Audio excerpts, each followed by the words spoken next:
I am really proud of how far like we came as a community in DFS, and just like we're starting to see more and more people like be able to handle losing and just like have the right mindset. I've been watching people review, these review shows, and like it's just seems like a very healthy kind of space that we're in recently. And I got to say, I'm very proud of that. I'm very proud of this podcast, of course, to some of the growth we've seen. So I appreciate that.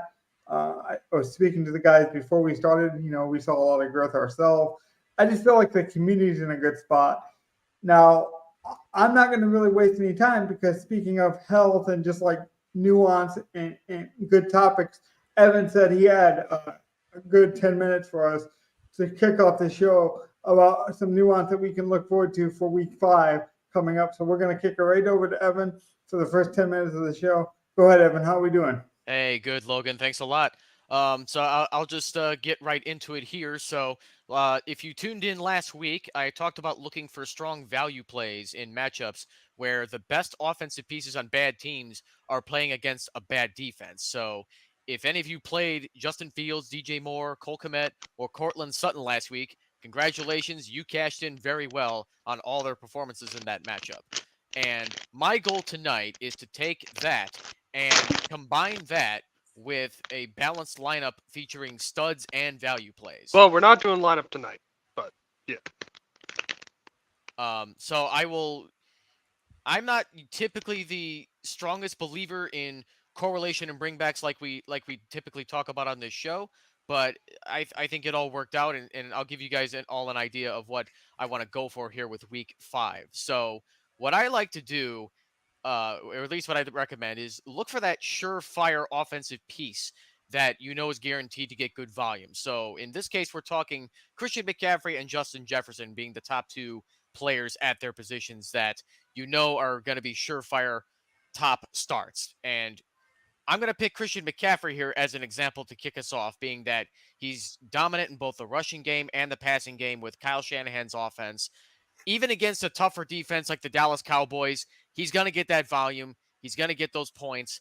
That's pretty hard to beat. So you can stick him in for the $9,400 salary. So what this means here is now it's all about finding the best pieces that you can get to balance it out and use up the rest of your money here.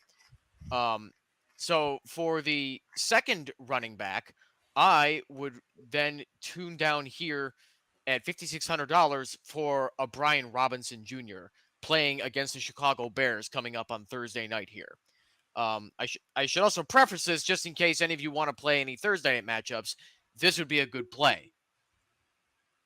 The Chicago Bears have proven that they can no longer stop the run effectively. Nobody else is behind a Brian Robinson. $5,600 and the points per game he's getting so far. Happy to stick him in at the second running back slot.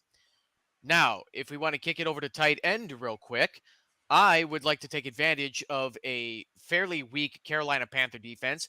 Let's go Sam Laporta at $5,000. I don't know why they kicked over to flex. I like the matchup. I like the chemistry he's got with Jared Goff in his rookie season. I think this would be the strongest play for the money that you're getting. And as we talk about correlation all the time, like I said, I may not be necessarily the strongest believer, but playing the Carolina Panthers, sorry, Gov, hope this isn't too disrespectful.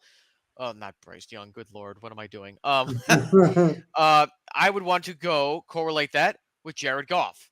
$6,300. I think that's at least a pretty decent price for the offensive weapons he's got.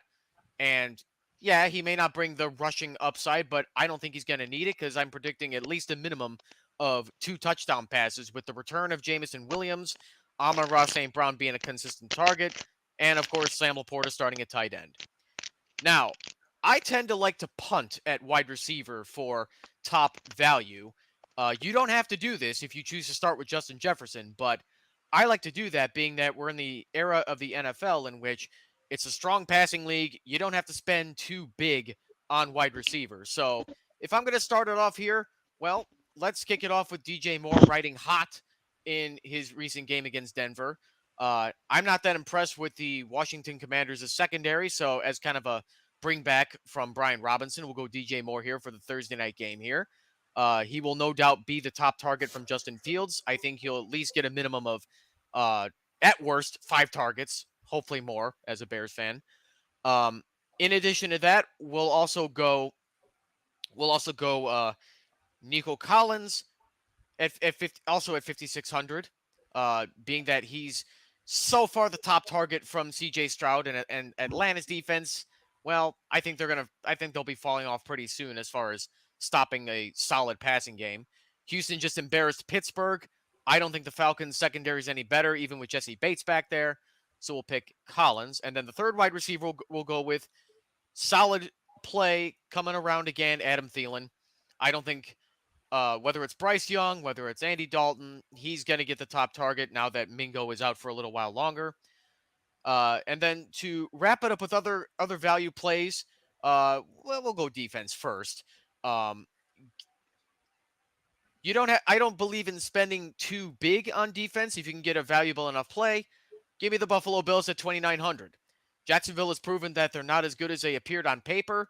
I think they're going to give I'm having a brain fart. Trevor Lawrence at easy. I don't think they're going to give him an easy time here, even with solid targets. They got a lot of consistent playmakers for 2,900. I think that's superb value considering that the excellent play that they give. I don't think they've been below 10 fantasy points so far this season. I think that's going to continue. And finally, the flex play, $4,400 remaining. Still plenty of good options, even if you don't end up spending all of that salary. I will take that shot on a Sky Moore. Sky Moore gets on the field at least 60% of the time. He's playing a super weak Minnesota Viking defense. I don't think it would hurt to play somebody like a Sky Moore to send this lineup, to finish off this lineup and then send it in wherever you want. So I'll kick it back to you guys for feedback, but I think this is at least be a solid example of mixing strong play for higher salary versus value plays. Well, I don't want to break your heart here, and I do think you built a good skeleton, so I'll let you continue. I was going to say, good lineup. Like, what I see, like, for building a weekend slate where you get every game. Yep. You built a good lineup. Yeah, I would say you personally, coming from a DFS mind, you came from a very cash philosophy. The way you built this lineup, you want to get the volume, you want to get the guys who come in, you want that kind of like safety, sort of a floor that also has a ceiling, kind of from all your guys. Like these guys should produce with what they have. There would be a few tweaks I would make. Like there's not really a ceiling outside of like a multi-touchdown 100-yard game at tight end. And so I don't believe Laporta has it in that. So I wouldn't pay that much for a tight end. I'd rather punt and find a 3K tight end I like. That way Nico or Sky Moore could be someone better. But other than that, like it's minor tweaks. Like that's actually a good lineup, which is highly correlated for you saying you didn't like correlation. You have a single stack with a bring back. You have another mini correlation from another game. You even put the late game guy in PMR in the flex. Like, I don't actually have a problem with this lineup. I might tweak it a little bit. Like I might figure out a way to go down to a different tight end and then try to play Amon-Ra as my single stack with Goff. Fair. Well, right, exactly, fair. But this is not a bad, like, the way you built this lineup is not bad. But honestly, until you got to Sky Moore, I sort of was like, this is a cash lineup for the week long. Yes. This is like a Thursday to Monday cash lineup. Exactly. I wanted to cover all the bases just in case people do play the Thursdays. Yeah. It's a good first look, actually. Like a very solid first look if you're looking at the entire weekend. Like, I'll give you that. Props to that. Because I will be playing a lot of Brian Robinson on Thursday. I will be playing a lot of McCaffrey Sunday night. I think Thielen is going to be in the cash game core for his price at wide receiver. I like a lot of what you have. Gov, that's why I let him go too. It's because you could easily say, well, the Thursday showdown, this is not the main slate. But we always talk about these review shows not being about so much about what happened last week. It's like, what did we learn from last week that we can apply this week? And that's why I let you go. Now, a lot of people aren't going to use this slate because they're going to use the Thursday showdown slate. So they're not going to have every game available. But your shell made perfect sense. And it almost works that you're not using the main slate roster because people will focus more on the process of what you were trying to build and what you were trying to display. Then, this is a lineup. Let me plug in all the guys Evan said and just move on. And one thing you did go hit on it was very smart is you built a very safe, very constructed, well thought out lineup that had a lot of safety. And then you went one different than a correlated safe lineup with Sky Moore. That was like a risky play. And a lot of times people will do this in GPPs. They'll get too risk averse. They'll think like, oh, I got to be so different, and you really don't got to be that different. You just got to you got to have your conviction play, like for you at Sky Moore in this lineup. But everything else can make sense because the combination of plays is what makes you different. And we spoke about it, I think, in week 2. Don here can pick it up after this. But we spoke about it in week 2. It's like, how much does, for example, this week we saw Josh Allen and Diggs do well together. Well, how much do they cost this week combined? So much people will focus on how much does Josh Allen cost, or how much does Stephon Diggs cost compared to Jamar Chase, and they're like, well, Jamar Chase is $4,000 cheaper, so I'm going to play him with $2,000 cheaper. But you don't think about like what's the combined ownership of your stacks, and that's where you really get different to me. Donnie, you have any kind of just general process build kind of thoughts? I mean, we talked a little bit about this slate, like just small snippets. I really like Panthers-Lions game this upcoming week. Yeah. I know you said you like it too. I think he chose the right game. The right games, actually. Because there's not a bunch of good games. So if he was going to attack them, these seem... And if Claypool is not going to play, which I don't think he plays this week. I don't know if he gets cut or traded. Probably cut soon. Right.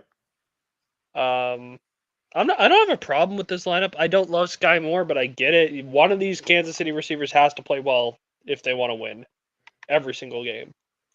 And again, Donnie, I'll mention it. I love that you used a lot like a builder that most people can't. Like most people can't do this, or they won't do this because all the games won't be available. So it forces people to look at the process that Evan came up with here instead of the plays. I've said over and over to diversify your portfolio, to like have a process, and this forces you to do it. And like we don't normally do a first look, so like throwing off a review show and forcing in a first look kind of shows you that we believe in the process. Like our pillars are kind of a fun little way to build, but really there is a lot of nuance and there is a lot of process behind that, And so hopefully you guys are gaining from that as we go on. Gov, was there any big takeaways from last week that you want to apply this week? I mean, not that you want to, do a full-on build like Evan did there, but is there anything like that you saw last week that you for sure want to try to get in this week, or any kind of new strategies, or maybe with a bye week? Well, I mean, with bye weeks coming up, we can be more condensed. And with 4 weeks of numbers, I think it's pretty much a consensus that like Minnesota plays no defense, but will score. Mm-hmm. So games against Minnesota are probably ones. Justin Jefferson stacks will probably be all year round. Cousins, till he gets to like 7, will probably end up in the 7K range where he's like Herbert in that before the end of the year. Even if he doesn't even look that great, just because he'll get Jefferson stats. And the other part is their defense doesn't stop anyone. Like they've been in shootouts. Same thing with the Dolphins, honestly. Dolphins defense hasn't been able to stop anyone. 7-20. I mean, but that's the Broncos being really bad. You let the Broncos score 20 points. They haven't been able to stop anyone. Look at those Bears, though. All right. And like same thing with the Giants. Like there's certain teams, like what we look for in fantasy is we want a bad defense that people are going to be able to score on. That also has a good offense that will keep up and cause high scoring games. I think Minnesota fits that bill this year. So I think that will be like a team we will stream against. And this week will be a specific week because I think it'll be chalky, but I agree. I love Kansas City versus Minnesota this week. Right. And I know I'm not the biggest fan of Sky Moore either, but I'm hoping I at least covered like every single approach possible. Whereas if anybody listening likes to take risks on guys like Sky Moore, that would be a great example of a guy. I don't think it's a bad risk this week. I agree. Like he's going to be on the field. He's been getting some targets. He just hasn't produced in that offense. But this is a defense that could give him easier opportunities to produce. I think we are getting a little too into next week, but oh yeah, well, I mean it's the first look, but like yeah, that would be my thought going into taking what I have from last week to go into next week. I will be looking to target Minnesota in games. I will be looking to target the Carolina run defense. I will always target the Giants because they are absolute garbage. Yeah. And that would be my first look going into next week. Let's kick it over to the spreads, man. Yeah, the spreads go. Yeah, let's see. I believe I got my first one of the year. Well, you didn't. Hate to break it to you. What do you mean? It was close. We agreed to 3.5. I never saw 3.5 anywhere. What are you talking about? We could go back to we could go back. Maybe it was 3. We can go back. To say, I'm literally about to pull up the fucking show and watch it. Like no, we'll go back. We'll go back. Like, I was thinking all day Sunday. I'm like, as soon as they won, I'm like, God damn it! But at least I get a push, and now I get to be like, you're never gonna catch me now that I got the push. I do think Gov had the 3, but I was about to say I never even saw 3.5. That game flipped from the like during the week. The game flipped from Chicago being favored to Denver being favored. So we had this conversation, and I thought I said 3.5, and we agreed to it. I'm open to being wrong. I remember my second one. We had to think on that because I had 2.5 in places, but I think I ended up taking 2 on my second. That might have been it, and I might have messed it up. I could have been wrong. Yeah, but that I know the second pick that I had 2 in places, but there was also 2.5, and it's like so that one I know we had to look at, but I never had 3.5 on Denver. Like, I never even saw it get to that. I don't even think the number got that high for Denver. Because, like I said, it opened at -2 for Chicago. And then got bet to Denver being favored. Yeah. All right, we'll double check and we'll correct it. Yeah, we'll double check and fix that. But, like, I'm pretty sure I have a push on that. So, as of right now, we got our first group pick win with the Chargers at -6. Barely got that. That's how the Chargers win all their games, though. So that's sort of. We're 1-3 as a group. We've had a bad year. Logan had the Panthers at +4.5, Din's at +2.5. He's down to 2-6, so he's doing about as hot as the group picks. Gov is to be determined, but Seattle -2 and Broncos will find out. I have him at 6-2. He might be 6 in a push, 6-1 in a push. I had my Patriots, which suck, and the Rams at -1. So I'm down to 3-5, but we're making progress, and that's all that matters. Yeah, and Evan went even once again. I think he's been even every single week and is 4-4. Donnie, I know you're the youngest guy on this podcast, but man, you gotta realize this just started, man. This just started. There's plenty of time. There's plenty of weeks to go. We're gonna be just fine. We're just burning a little bit of the thread. There's a lot of tire left to go. Yeah, I think we're gonna be just fine. Yeah, I just We started slow last time with the group picks, I believe, and then we got back up to being positive. But we got to pick it up, guys. Being positive isn't good enough. We got to be great.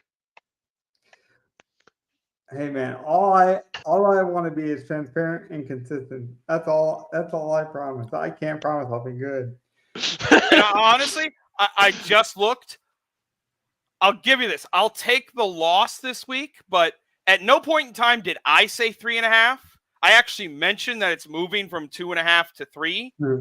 But Logan had the DraftKings dashboard up, and it did have it at 3.5 the whole time I'm talking. But you listen to me talk, I say Denver -3. But I'll take the loss because 3.5 was what's on the sportsbook. So I will go by what's on the DraftKings sportsbook. I forget. I'm looking at my background numbers. So it's like aggregating multiple sites and everything together. But I'll take the loss since we'll take it at 3.5. I didn't cover. All right. Full So transparency. 6-2 for Gov. I'll take it. He needed a loss aney. Fuck off. Screw that guy. Yeah, that guy sucks. Screw him. What? Gov, is there ever a time like that though where you feel like you did the right thing and just it doesn't go your way? Like as we talk about the lineups and what we did, because I feel like we got a lot right this week.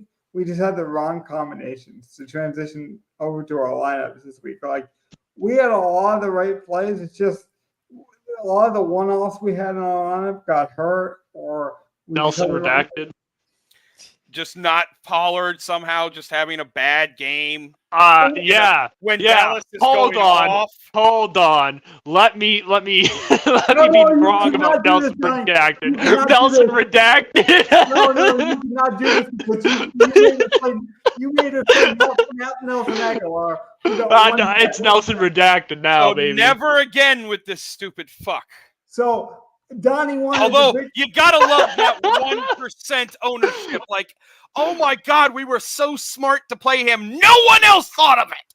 Yep, fool's gold. Whereas James It wasn't fool's gold. He's been getting targets. Fool's gold. I will still play James Conner, even though he shit. I agree. At 3%. He was terrible. He might be in my cash game lineup this week. Arizona against Cincinnati. Honestly, James Conner literally ruined my Sunday. Single-handedly ruined my Sunday. I love that. Like McCaffrey ended up doing everything. Otherwise, well, I mean, Ayuk actually kind of got there with Purdy, but otherwise, McCaffrey just basically did everything. Otherwise, Kittle or Debo do get there. They don't just get one catch. Now, Almost double bonus there. Oh man, if McCaffrey had double bonused, oh my God. I almost didn't want it to happen because we didn't have the right combination with him this week. So it would have been a waste. I had a couple of good combinations with him that would have worked out real nicely. I was worried about Pollard from the very beginning just because it was going up against New England. And I was like, Dallas tends to play down to their competition. Are they going to beat Belichick's great defense? Here's the thing. I should have. It's my rule every time. Don't play a very good team off a loss. Like don't bet against them off a loss. Yeah, don't bet a good team off a bad loss, really. Yeah, especially because it was that bad. Yeah, you lost to a team that no one should lose to all year, except that that was even the fucking Giants. Even the Giants shouldn't have lost to them. That was my blind phantom. Because it's my philosophy. I follow it all the time. And the bias must have gotten in the way, and I just completely went blind to it. Yep. Well, in transparency, though, that is important, Donnie, to mention. Is like, it's not so much that we have biases, it's that we have to recognize our weaknesses or our mistakes. I don't feel like I do that very much, but that was definitely something I did this week. But that's the thing is when it happens, you have to address it, And, it was me and Evan before we started the show, and I told him, I'm like, man, we got so much right, but if we don't admit to the stuff we got wrong, then it matters not. It's like we can keep talking about how we did this right, we did that right, but if we don't address the whole image, like, do I think Tony Pollard, for example, was a bad play? No, I don't, but Donnie does. But we're both right. we just have different angles. For example, I would tell you Like that he's low owned, so like Well- looking at his ownership, he was not a bad play. well, But he's looking low. at it, if you look at what he produced, then you're gonna Right. lose every time. Well, Did he get it's not even volume? Yes, about he what got Pollard carries. produced. It's more so about what the Patriots produced, causing Pollard not to Did the produce. game go the way we thought? It sort of hit a little bit of the under, and New England didn't push them. So yeah, we did go like. You look at the process. The game sort of went the way we kind of thought, where Dallas was going to win and win by at least a touchdown, probably or more, Yeah. maybe like what was it, +5 or something like that. Mhm. It was plus And 6. it hit, yeah, and it hit the under, but I think just barely. Wasn't the under like 44, and it hit what 30, 41, 42. So it went just under, but went basically the way we thought, and then all the touchdowns went through the defense instead of Pollard. Well, that's what Like, I mean. Gov, is You like- look at process and see ownership, and yeah, Pollard was a decent play. He just didn't go off. Whereas a guy like McCaffrey at 25%, you can be like, we probably didn't need to play McCaffrey at that ownership. Like it really, like the way and he played, the winning Millie lineup for the week did not have did McCaffrey. not have- you're joking. Can you pull that lineup up, please? I will try to pull up the play action here in just a second. Yes. I don't have the I- Millie. I- I didn't I enter the need Millie, to but the see. play action does the same thing. I can switch over to one of our lines while you do that. Oh, you're good. You can just leave ours up right there. I'll just get. I gotta go into my history and open one real quick. I think, yeah. So this was our personal best line that we built on the show Yep, I got it up. with the Justin Fields as well, and I can switch back over to go screen. I was here. about to say I got all our lineups right here, so you don't got to switch over. Right. So, but I think we got the Tony Pollard exact script that we thought. It's just they scored the defensive touchdowns instead of having the red zone opportunities for Pollard. But the game script was the same. Now, we got incredibly lucky with some of the efficiency of other parts of the 49ers that McCaffrey was able to capitalize on some scoring opportunities. Had he played in a worse offense, he probably wouldn't have had that many chances at touchdown. So it's a give and take, scenario there. If Elijah Mitchell was playing this week, he might not have had that many. He had no spell this week. So this is what won the play action, which is a larger field tournament than the Millionaire Maker. But I believe this same lineup or a very close variation of this won in the Millie. Yep. It's interesting they went with Ayuk over CMC, being that he still exploded for 148 receiving yards, being the only other 49er on offense who did anything. Yep. Well, Purdy too, but two low-owned running backs that did quite well. Ayuk isn't even that highly owned. No, yeah, honestly, this guy played the chalkiest guy he played was Puka. Yeah. And Puka wasn't even the most chalky guy of the week. He played a Justin Fields double stack. Yes. Which is disgusting. That's disgusting. I'm sorry. There's no way he foresaw that actually working like that. Nico, I understand. Puka, I understand. I was playing Ayuk. I could see getting to A-Chain. I played him in a lineup. I was not really on Kamara's game back. I probably should have been more on Kamara's first game back. I was. Yeah, But Logan was. I thought about it, but I you probably just never should have know. been more on it. Had I been home Sunday morning, I probably might have been more on it. I was on Justin Fields, but I was playing him naked. I did not double stack him. I was on DJ Moore. I was not on Fields. Pay up defense too. There you're going to get contrarian. You pay up money, and he didn't even use the pay up defense everyone was. This was the week where everyone was going to 4,100 and paying for the Eagles against the Commanders. He gets different, goes down 100, just plays the Cowboys against New England. Another solid defense against a crappy team. It's why not? Let me also, can we take a side note and say, why would we play anything against New England or play anything for New England? I get this week it was the Cowboys, but all year long we've been saying that. If it's not the defense, don't play it. The volume of Tony, I would play the Pollard play again. Pollard was seeing 40 touches. Anytime and I want to be clear, Pollard, I don't think any of us here agree that Pollard was a bad play per se. Pollard's always going to be a solid play at his price, but right, it's just the Patriots defense. Not Well, even that. It was it was Dallas defense. It was all Dallas defense. Sure, but there's no way to predict that, though, right? No. No, you can't predict that. I didn't think Seattle was going to get 12 sacks and run to the defense, even though I knew they were going to destroy the Giants last night. I still didn't predict that they were going to have 35 fantasy points or 30 fantasy or whatever it was. Did you have a lineup with them in there? I played one lineup that had the Seahawks defense. I did not play them at captain, no. Did it cash? It was my only cashing lineup of everything I played yesterday, yes. Yep. Okay. But it also had DK Metcalf in it at captain, who was like the only person to score. It had him and Walker, who were like the only two people to score touchdowns. Which is funny because I won without the defense and I did barely cash. So it was a weird shirt on slate. I mean, any slate that has a defense that scores 30 is going to be weird.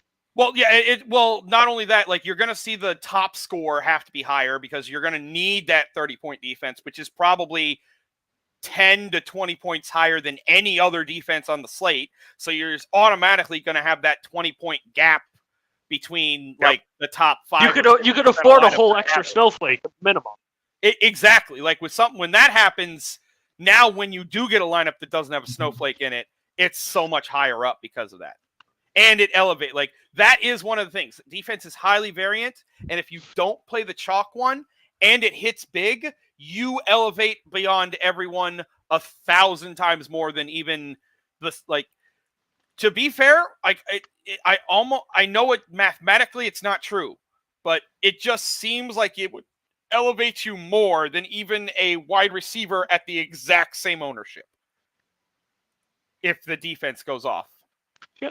I mean, but you can just there's not any defense. It does. Yeah. No, and you say it now. No, I say that, but like if everything's the same, if you're playing a 3K defense or a 3K wide receiver and they both go for 25, technically it's exact, and they both are at 5% ownership. That's the exact same play no matter what, but getting it out of your defensive spot.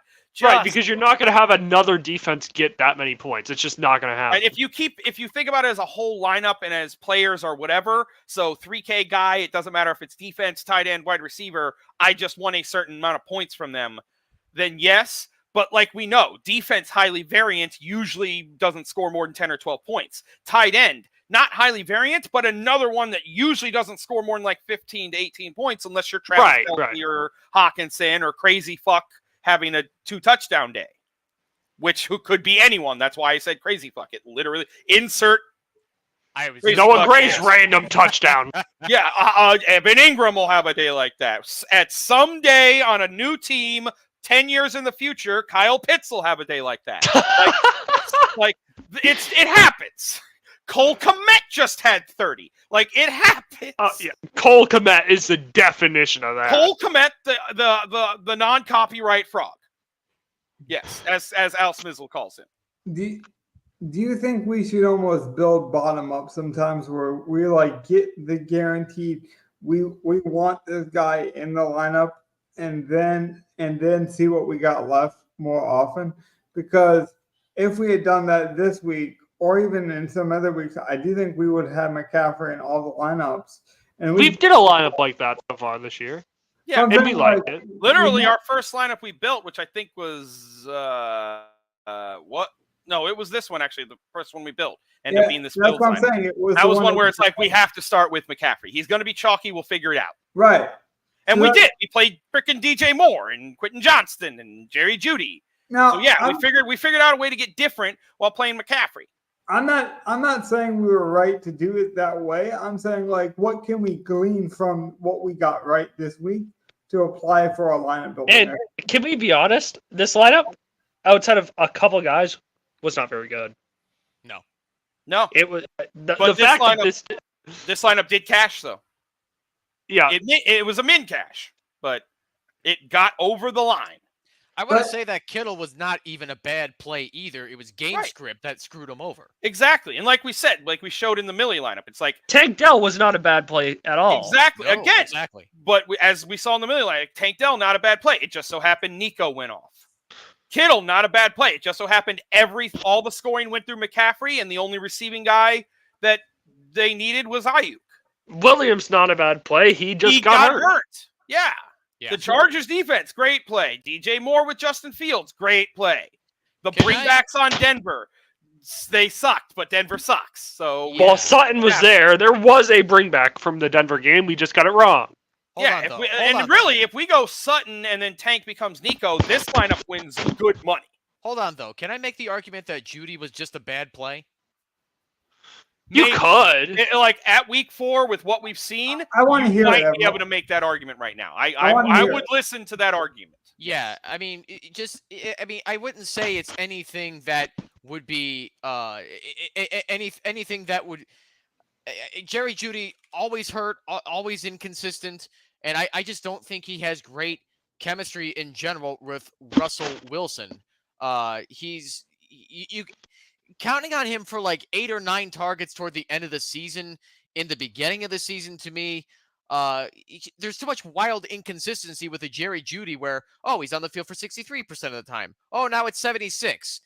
You just can't count on Jerry Jeudy. I just don't think he's the true guy that Russell Wilson trusts. It's Cortland Sutton running most of the routes. I agree. And that might be because of Sean Payton's offense.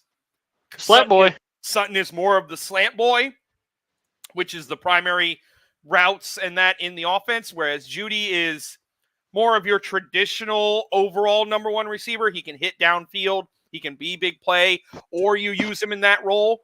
But that means you need to, he needs to be in a different offense, honestly, Jeudy. Yeah, can we get Jeudy to the Patriots, please? I actually think the best place for him to be used right now would be Kansas City. Well, and that's not Shut even up. saying that's not because Kansas City needs receivers, just like the Giants and some other teams do. It's because what Kansas City needs is that one other guy who Andy Reid could just be like, you're going to be the number 1 read on the play. It doesn't matter what route you're running. That way he can scheme the other guys around. You can scheme more stuff for McKinnon. You can scheme more stuff for Rashee. You can scheme more downfield stuff for Sky Moore. Because that's just the attention guy to get the motions going, too. Because Kelsey drawing everything to the middle does stuff, but not enough. You saw how good Kansas City's offense was when they could draw everything to the middle, and then at the same time also have a dude who forced you to absolutely just 2 high safeties. Yeah, you had to figure out a way to cover the middle while having 2 guys 15, 20 yards back. And normally when you cover the middle, you've got your safeties at the 10, 12-yard line, helping clog that. Yep. And now it takes away all the short routes, which is what these, receivers besides Rice are built to do. But it's not just a field stretcher, or else Sky Moore and MVS would be doing that for Kansas City. You need a guy 100%. who has to be legitimately guarded off he could run anything. You have him out wide, and it's Sky Moore, MVS. Corner's not really ever going to press him, almost never. And they're going to be ready for that 10-yard curl and that 15-yard hitch and the post. They're going to be ready for it. And it won't be a crisp double move if they want to do that. You need a guy like Jeudy who will fake a dude out and run the 5-yard slant every once in a while, but he's hitting that big play. The next thing you know, you're going to get a slant and go before you know it. And as that's Jeudy. Jeudy seems more like a receiver that works a corner, and you got to have an offense that'll let him do that. And Peyton doesn't do that in Denver. Yeah, and he schemes it for you. Sorry. As far as the Broncos go, can we agree that it's Cortland Sutton and then whoever else that Russell Wilson feels like throwing to? Yeah. It seems like Cortland Sutton, check it down, do what you want, in my mind. Because I still don't know. Not always Javante, and it's not always the running back. Sometimes it's a tight end, but it does seem like Cortland Sutton or check it down, which is weird because you're either going slant or check down, and then it's Russell Wilson, do what you want. So I would agree with that. It just doesn't feel like an offense that's run by a veteran quarterback. It really doesn't. No, I see the Sean Payton in the offense. But it's almost not even a Sean Payton offense yet. I see how they're trying to use it Sean Payton style, but I don't know if it's just because Russ can't run it that way, or Russ is cooked, or what, or if it's not Russ. I don't know. I mean, Cortland Sutton is. I mean, let's be honest. He's basically the Michael Thomas of the team, but with a little less talent. He's definitely the underneath guy. One thing to make the point of the Sean Payton offense, but yeah. Right. And I know what you're saying, and I definitely think that's true. The home run hitter is Jerry Jeudy, but I think we haven't seen any home runs yet.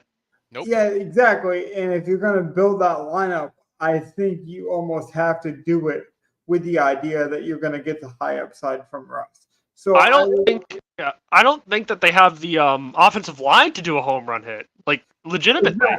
Exactly. So to go back to Evan's point, doesn't make sense. I think if you're going to play Judy, like if you play them next week, then you got to play him with Russ. Like you got to make that lineup make sense. It's not to say don't play him or play him.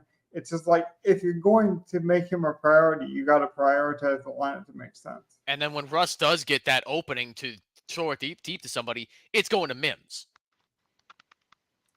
Well, I think Gov wants to talk about Derrick Henry, some of the stuff we got right, and just like when taking a risk on a guy actually pays off, Gov, I think is a larger point there. It's like we don't always get it right, but when you get it right, you want to really, it's got to make sense. And the Henry play made sense. Now, again, we stacked it incorrectly around it, but we were on a lot of the right plays. I thought it was still a good idea to get Chase in there when we altered this lineup to get some cheaper guys like Downs. Yeah, and Higgins got hurt. Like everything was set for Chase to have a good game. Yep. Right. And I don't understand how, like, what's wrong with Cincinnati, because like when Henry's putting up points like that, you would think Cincinnati would need to push, and then Chase should have had the 30-40 point game too. Yep. But Yep. no. Well, They didn't score. Yeah, I know. It's like that's like, and I can't, like, again, that's not bad process playing Chase. That one was literally just like unlucky. Now, can we glean anything moving forward? I'll have to look into stats and see what the hell's going on with Cincinnati. I'm going to talk to my Bengals buddy. See what the fuck. Honestly, I don't know if it's Joe Burrow. It seems like it might. That bad? Is it that bad? Yeah. I think it is. It's that bad? That's the thing. It's that bad. It's that It's bad? that bad. It's that bad.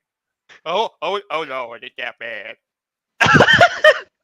I mean, I don't know if it's him, if it's the injury, or if it's just that offensive line. I think that's why Brad Holmes was celebrating the Penei Sewell pick a couple years ago when they took Chase. Like, I know the offense is fun, but you got to have an offensive line, and they have not built one. They've tried. That's the thing. They've really tried. It could be A, it could be A, it could be B, it could be C, it could be the whole fucking alphabet.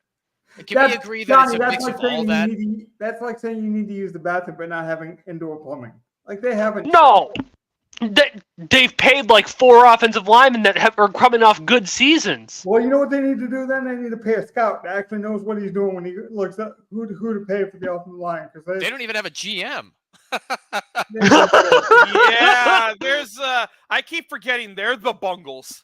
Talk like about a mistaken process. Johnny, This was the wrong team. Oh my God, I thought it was the Jaguars who might Jaguar it up this year, but no, it's the Bungles who will bungle. Oh, it's so true because just because you have the money, it's like when we build DFS lineups, we all start with the same amount of salary. It's what you do with that salary. Some people are going to spend that money incorrectly every week, and they're going to lose. Here's the thing. The mistake was, I think it was the same year, they paid a guy like Lyle Collins, and I believe Joe Tooney was available that year, and he went to Kansas City and won a Super Bowl, and Lyle Collins, yeah. Well, I'm not in the building, so I can't know like if that would have been.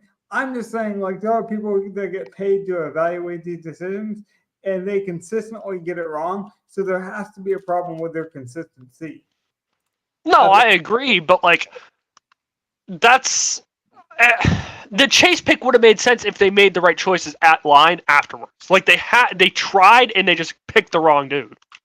I don't think it's this simple, though, with just pieces like, oh, they should have picked Sewell over Chase, because Chase was a big reason why they got to the fucking Super Bowl against the Rams. And on top of that, it's not just one piece that's a problem with a struggling offense like this.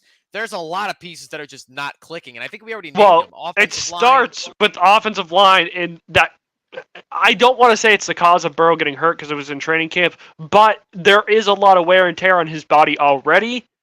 And maybe there would be less if he didn't have to get hit so much. Well, I mean, maybe that's a part of it as well, but I'm just not ready to put it all on Burrow having a strained calf being the reason why the offense is not clicking. And I'm not a big fan of Zach Taylor as a coach either. I think he No, got outcoached in the Super Bowl 2 years ago, and I don't think he's learned from all of his mistakes.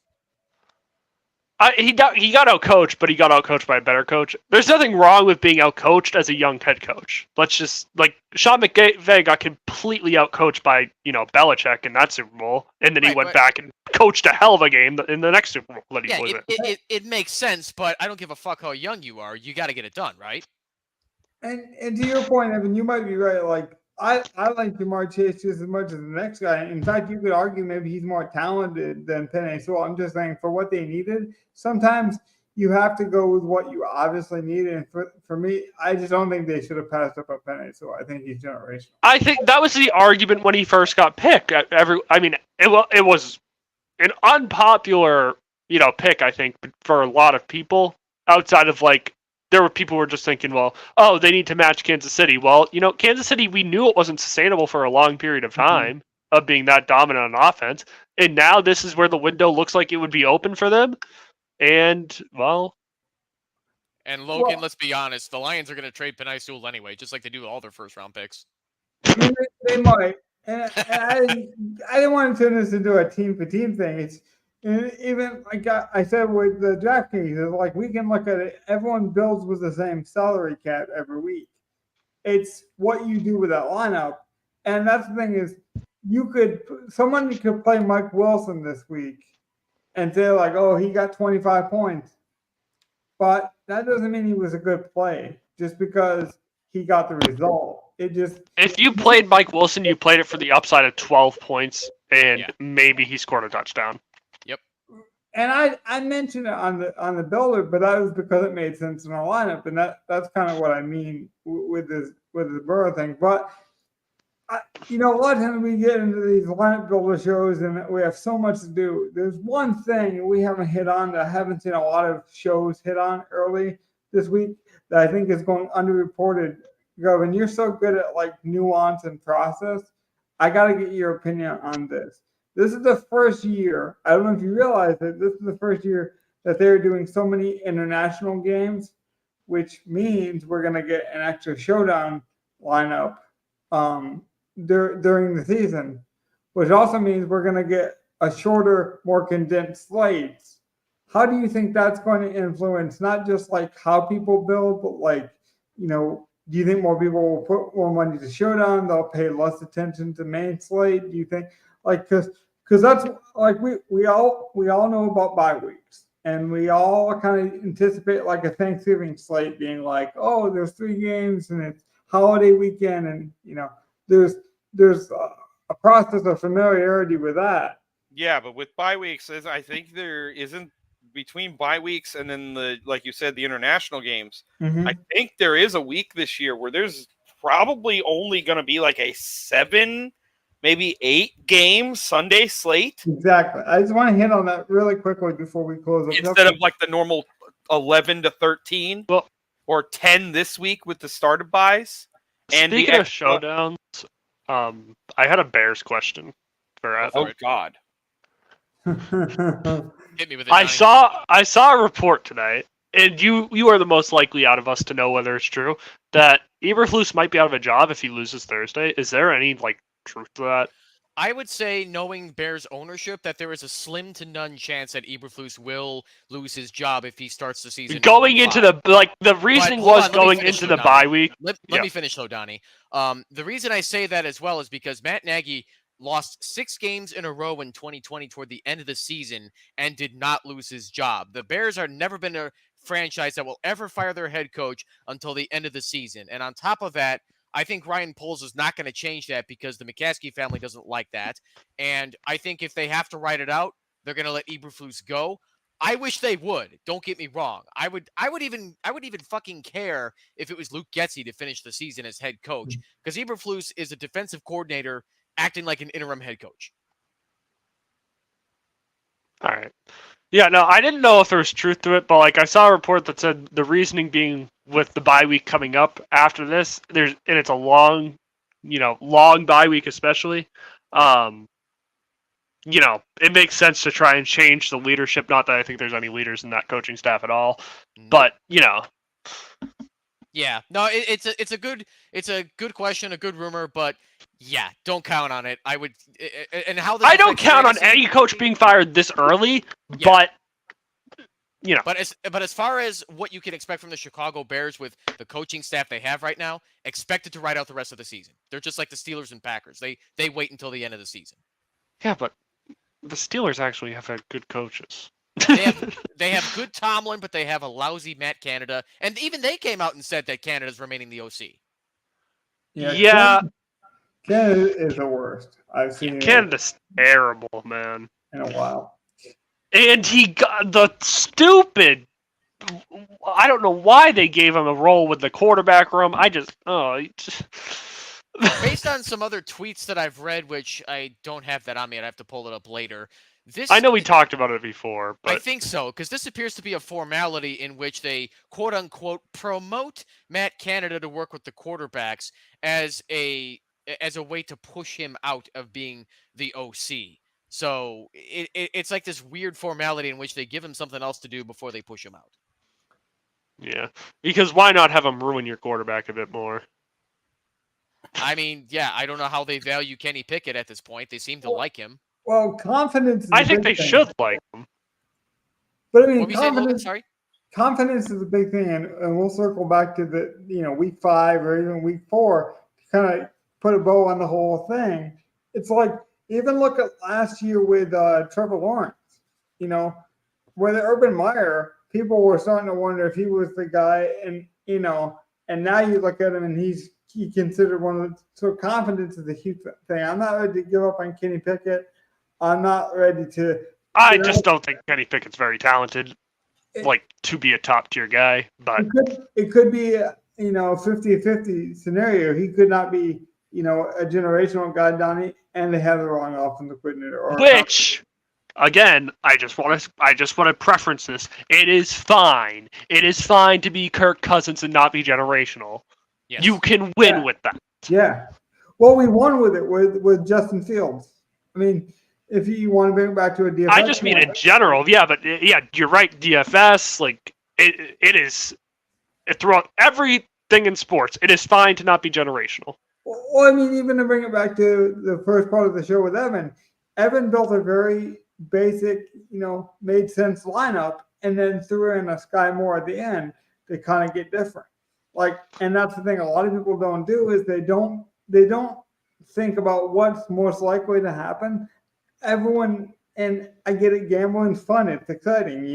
We want to be right. You want to have the Mike Wilsons, the Wendell Robinsons, the Jameson Williams is coming back in week 5. I want to be the first one on him. I want to see him score 2 touchdowns, the big highlight play. But what gets there is consistency. Like we just looked at it tonight. Again, to recap, Christian McCaffrey wasn't on the Millie lineup, because he had a more balanced lineup. He didn't have to go, snowflake hunting. Home run, yeah. The toughest thing to convince other people when building lineups like this, if they're seeking the advice, is getting out of their own heads to take risks like what I showed as an example at the beginning of the show with Sky Moore, in which you have to be willing to try certain things like this if you want to come out on top. And beyond that, if you keep playing it to, this applies to other formats as well, but if you never take any chances on trading a player in a regular fantasy league or trying a guy like a Sky Moore in DFS, you might miss out, right? In addition with your safe floor plays. Agreed. What are you saying, Donnie? Sorry? Agreed. I kind of talked about this before. I think you might have been there as well, Evan, where Gov, has a lot of his, I don't know the sites that he uses, whatever you want to call them. Yeah, I source projections from people. Yes. Yes. I have industry projections. Yes. I'm sure there's a lot of people that make lineups only off of that, and it probably is relatively successful. Guys do that. Yeah. Yes, it's probably very successful, but there are also top end guys who don't really use projections. They may use an op. They may use like a baseline projection that they don't even have to pay for. That allows them to use an optimizer. Yep. in case they build 150 lineups. Like in that case, you just sort of need like almost like a ranking system that you can put in there. That way it'll build lineups off of that. And that's how it'll judge players. Then you can adjust correlation and allocation inside an optimizer as you would normally. Now But really, like I basically am paying for ownership projections at this point. You've known me a long time, Gov, and that's how I am. I would use them just to know what the field's doing, almost like a newspaper. Like I just want to know the headline. And that's that's the thing. You can either go my way, where you're basically paying for projections to figure out what the field is going to do, and guess that for ownership, so that I can adjust my allocations, because I sort of have my feeling on how players are going to go, or I have my projections on how players should I'd go. rather personally be wrong than a computer be right for me. That's just how I feel. I 100% understand that. I had that problem when I first got into this seriously. I don't take it I'm too a serious. math guy, but it was like when it's like I was doing it, and it was like no, and then it's like, well, what happens when I just run optimals through stuff? Oh shit! See, I don't take it serious. I just do it for yeah. I have fun with it. So Exactly. I don't. Well, you both are bettors, though. There's that. Like, if we want to use that example, there are recreational bettors and there is professional bettors, and like it's okay to have a blend of both of those things, and like maybe a couple times this season. I acknowledge that the other way is much smarter. Not always. Not always, but most of the time. I mean, there's a reason why the top end guys mostly do it. You know. But Gov will tell you this: when it's wrong and you trust it, you can go really wrong. It still comes on to bankroll management. That's the big thing. Like if I'm looking at my ROI so that I can manage my bankroll correctly. Right. Like that determines what I'm going to play, the risks I can take. And it's like sometimes I'm not playing. And like the tournaments I play in allow me to take larger risks. Like I play in the large field play action. I need to get different in that so I can take a couple risks. Right. If I'm playing in a 100-man tournament, that's where it was like in early on. It's like, oh, I'm playing these really small field 23-man, 36-man tournaments. I just run the optimal and I'm in the top 10. Like 4 out of 7 days of the week. And it's like, well, now I'm cashing to more than cashing pretty much half the week. It's just having a baseline that is accurate. And if you don't need projections and you know the sport well enough to be like, okay, to where you know the sport and all you have to do is look at the pricing and be like, he's too cheap, he's too cheap, he's too cheap. Plug them in. What else can I fit? These guys are probably the best top guys. Boom, there's your lineup. And you might end up building the optimal that way. I've seen it happen. It's entirely possible. It's just how do you want to do it? I'm a math guy. I was never a sports guy growing up. So I'm perfectly fine trusting that and going off of that. It was hard in the beginning, but it's like I'm also a this math works guy. for me. So I don't know. Maybe So you might be able to get to it, but you also have watched sports your whole life and have liked them. I legit did not start liking sports till like what? I was about 12 when I started liking sports. So yeah, no, I was still watching anime and not really watching sports until. Hey, I'm watching both still, buddy. Yeah, no, I watch both now too, but like legitimately, like I spent my Sundays at a card shop playing Magic and Yu-Gi-Oh. But that's why I brought all of us together, because I do think like none of us are really skilled or professional to the level, but we all bring a uniqueness to this. Like Evan's ability to never really see a DFS slate until this season has brought such a value to this podcast. By the way, I want to bring that up. Thank you. Bravo on building at week 4 without ever playing DFS, building that lineup for that was actually really good. Yeah. Very good. I mean, he had the benefit of doing Thursday through Monday. Right. So But Well, that almost, even if he would have picked up the whole slate, he would have been like that shows me He would have been on the right built a game. lineup. He probably Right. would have been on the right games, and he would have been able to build a good lineup. Well, that would have maybe had not some right games, correlation. but what we predict to be the right games. Like, bravo to that. Like, I love that he got I've, on the I've seen the people Panthers not. line. I've seen people still not be able to build a lineup in 3 or 4 weeks. That makes sense. It's like, why are you playing him? Like they'll still end up doing something that's like, no. Why would you play? Like, if you're playing, like they'll play players against their defense. They'll uncorrelate. They'll like. I'm fine with like what we did here, where we naked stacked Justin Fields with the double bring back, hoping for the shootout, and Justin Fields did it all on his legs. Which was very likely. Which was very likely that he did that. Instead, what he did was throw 4 touchdowns. The whole goddamn commit.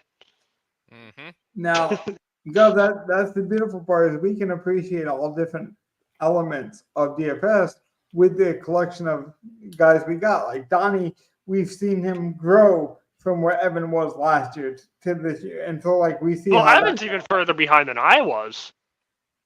Because But I at least like talked through with you before. right. But that's what I'm saying is like because we're all on different levels, but we all come together on like that Saturday to build. I do think we come up with unique perspectives. I gotta get Gov's last theory on this though, as a veteran, probably playing longer than I believe, you can correct me if I'm wrong, Gov, I believe this is the first time ever in DFS that we will see the most 1 o'clock games in week 5. Do you think that plays a factor in lineup build and the way we see points distributed? Do you think that has any influence at all? Because I haven't seen anyone mention it. I do think it's kind of a new thing that. Okay, I don't know, but I think they may have switched something because I was looking today at the slate, and I mean, there's 4 o'clock games. Yeah, like that's kind of normal. But there's only 6 1 o'clock games because there's only 10 total on the slate. So it's a slightly smaller slate than normal. Right. The start of buys and a London. That's what I meant. So I might have said that a bit confused because it's not normal. Like it's. But it's I know, like I feel like in a week or two coming up, there's supposed to only be like 2 4 o'clock games. I really do not like this slate, if I'm being honest. First peak, I don't like it. I like one game. I'm only in love with one game. Yeah, and I don't. And that game's gonna have to. It's gonna make me play double tight end this week as my pillar. Oh God. Here's a sneak peek for the people. I'll leave them on this, and I'll give each one of you the last closing statement if you got one. I love this slate because there's 2 guys that are basically minimum price that I think almost guarantees for 10 points. I won't tell you who. You got to wait for Saturday's lineup builder to find out who that is. But there's 2 guys that I feel like almost guaranteed 10 points, and they're severely underpriced. One of them is minimal. I know the one that's minimum, I'm pretty sure. But how high owned are they going to be? Doesn't matter. Oh, the one that's minimum will be 0% owned. I guarantee it. I mean, okay, he might not be just because I almost want to consider him in cash, but like, oh God, no one's going to want to play him. And Gov, I don't care. I don't care if he's 80%. You know that I know who it is too. Yeah.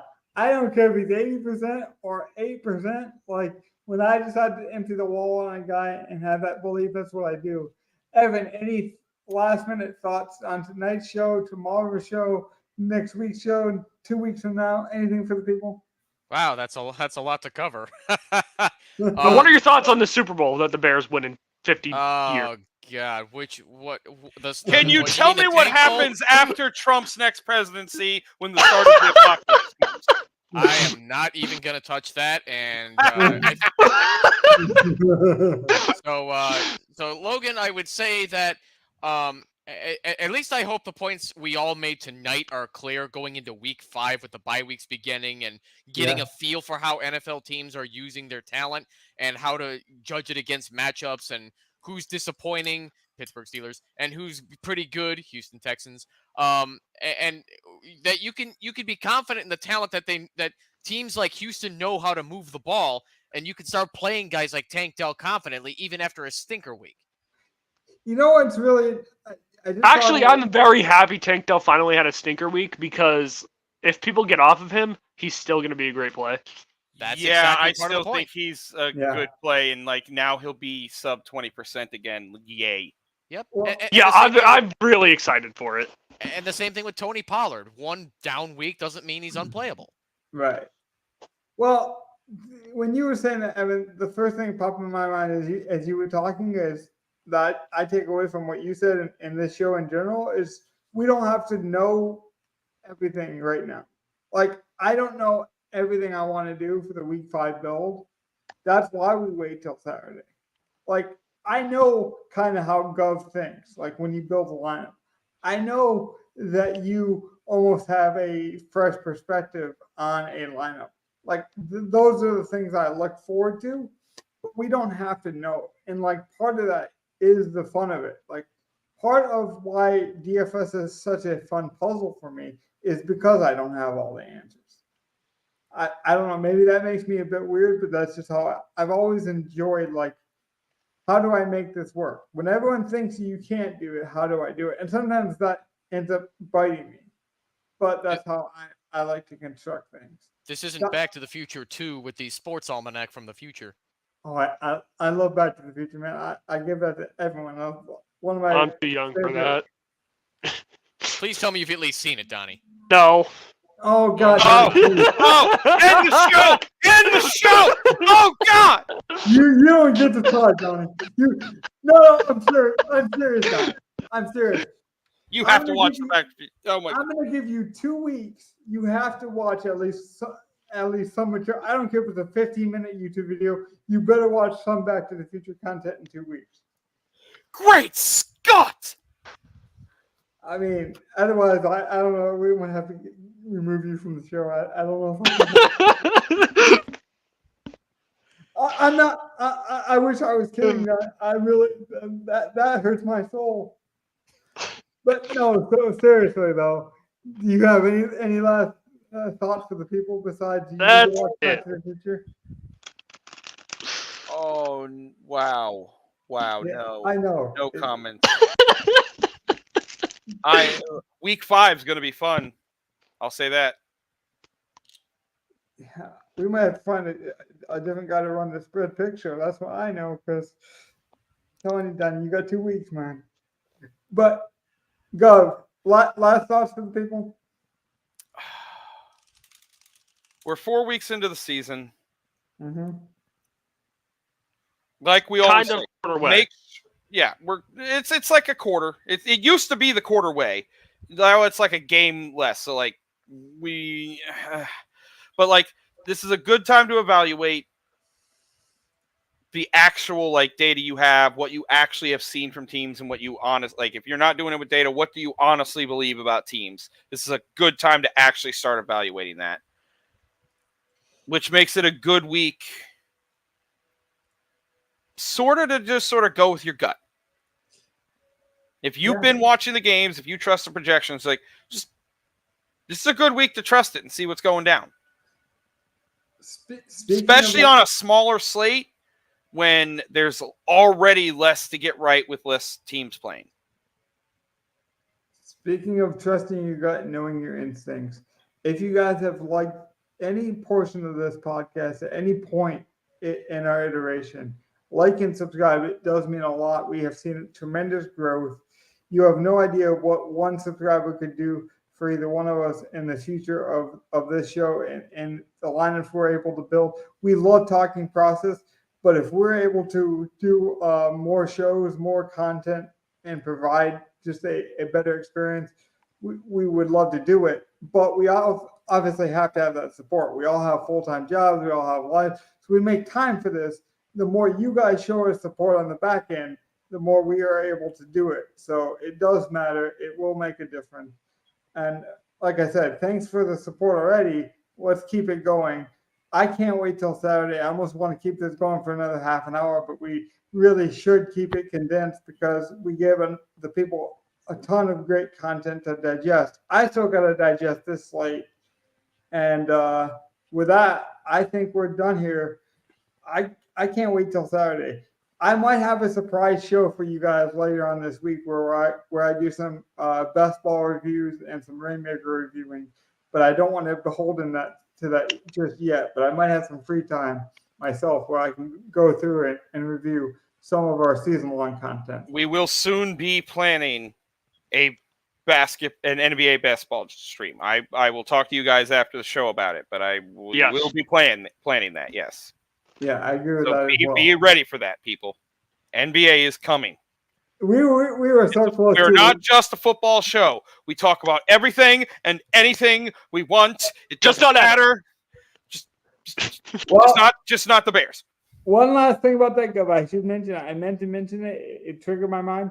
The XFL and the USFL, talking about football, but a different version, they are in talks. It's pretty. They much are going to merge. a They've done gotten their. deal. They are merging. I think that's going to matter for DFS for the offseason. We might see bigger prize pools. We might even get Evan to stick around and build some of these XFL type contests. So we might. Oh, is he going to be a DFS degenerate with us? Oh, please. One of us. Dynasty first, and then maybe DFS some more. Speaking of one of us, everyone have a good night. Become one of us, like and subscribe. But good night for now. We'll see you Saturday. Good night, guys. Have a good night, everyone. Good night. Keep the faith. Go Bears.